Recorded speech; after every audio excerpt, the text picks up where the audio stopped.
But I knew a gentleman who was backstage with Rob.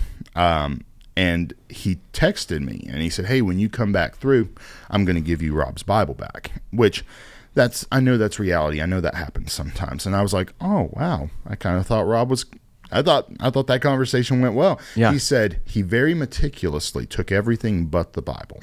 And when I said, hey, you forgot your Bible, he said, no, leave it for someone else. I'm not worthy to have that. I met Rob Schneider. Rob's a sweet You man. can do it. You can do it. I love him so much. He might be saved. It looks like possibly. I will say this. I've seen a great change in Rob since I first met him.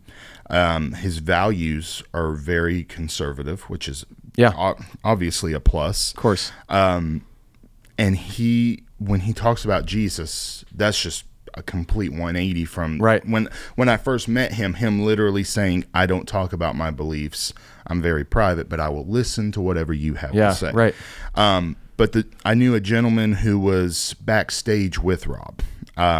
And he texted me and he said, hey, when you come back through, I'm going to give you Rob's Bible back, which I know that's reality. I know that happens sometimes. And I was like, oh, wow. I kind of thought I thought that conversation went well. Yeah. He said he very meticulously took everything but the Bible. And when I said, hey, you forgot your Bible, he said, no, leave it for someone else. I'm not worthy to have that. And I remember that it hit me. I was like, that's so sad because, but in reality, none of us are worthy. No, absolutely. We've all fallen short of God's glory. And so I remember mentioning that to my wife. We were going to meet him. It'd been a few years, and she made the point. She was like, hey, I know in the past you've gotten people's name put on a Bible, because I can't remember who the first person I did that with was. I know I did it with Brett Michaels and a couple of other people, but she said, I think you should do it for Rob. And I said, I think that's a really good idea. And so we took him the Bible with his name on the cover, and when he saw it, he said, who squealed? Who told? I said, I have no idea what you're talking about. Yeah. So I get up to him, and I told him, I said, Mr. Sandler, love you so much. Thank you for all the great laughs and memories. Oh, you're welcome. And I said, I've got you this gift.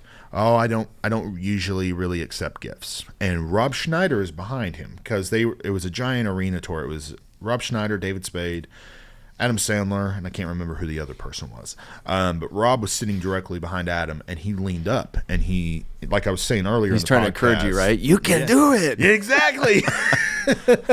And sorry, I had to throw that in there. But like from earlier in the podcast, I'd met Rob several times. Right. I have not gotten to have a real conversation with him since it appears he has given his life to Christ. This was after he started talking about Jesus. Yeah. But again, we didn't get to really talk. But he leaned forward.